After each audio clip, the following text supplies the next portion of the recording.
লেবাননের দক্ষিণাঞ্চলে ইসরায়েলি বিমান হামলায় বেশ কয়েকজন নিহত এবং বহু মানুষ আহত হয়েছেন। দেশটির রাষ্ট্রীয় সংবাদ মাধ্যম এনএনএ জানিয়েছে, টায়ার শহরের কাছের আব্বাসিয়া শহরে একটি আবাসিক ভবনে চালানো হামলায় এবং দেইর কানুন আল নাহর এলাকায় চালানো পৃথক হামলায় অনেকে প্রাণ হারান। এছাড়া বৈরুতের আকাশে ইসরায়েলি ড্রোনের আনাগোনা এবং বিভিন্ন শহরে উপর্যুপুরি বোমাবর্ষণে পুরো লেবানন জুড়ে চরম আতঙ্ক বিরাজ করছে।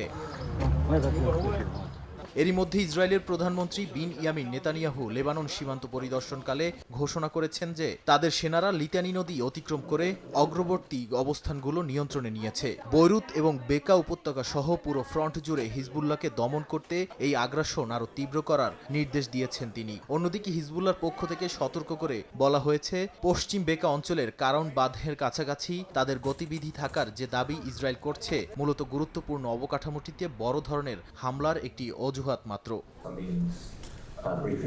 জাতিসংঘের শিশু বিষয়ক সংস্থা ইউনিসেফ জানিয়েছে, লেবাননে ইসরায়েলি হামলায় গত এক সপ্তাহে প্রতিদিন বহু শিশু হতাহত হচ্ছে। লেবাননের স্বাস্থ্য মন্ত্রণালয়ের তথ্য অনুযায়ী বিমান হামলায় বিপুল সংখ্যক শিশু গুরুতর শারীরিক ক্ষতির শিকার হয়েছে। গত 2 মার্চ থেকে শুরু হওয়া এই সংঘাতের পর থেকে এ পর্যন্ত লেবাননে অনেক মানুষ নিহত হয়েছেন এবং বাস্তুচ্যুত হয়েছেন লাখ লাখ নাগরিক।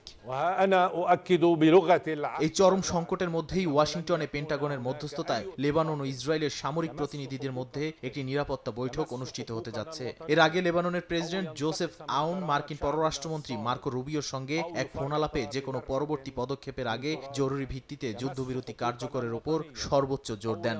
মার্কিন প্রশাসনও লেবাননের সার্বভৌমত্ব ও স্থিতিশীলতার প্রতি তাদের সমর্থনের কথা পুনর্ব্যক্ত করেছে। আন্তর্জাতিক মহলের যুদ্ধবিরতির আহ্বান এবং কূটনৈতিক প্রচেষ্টাকে বৃদ্ধাঙ্গুল দেখিয়ে লেবানন সীমান্তে ইসরায়েলের এই অগ্রযাত্রা এবং লিতানি নদী পেরিয়ে যাওয়ার ঘটনা মধ্যপ্রাচ্যকে এক দীর্ঘমেয়াদী ও ভয়াবহ মানবিক বিপর্যয়ের দিকে ঠেলে দিচ্ছে বলে মনে করেন বিশ্লেষকরা। নাদিম মারজান, সময় সংবাদ।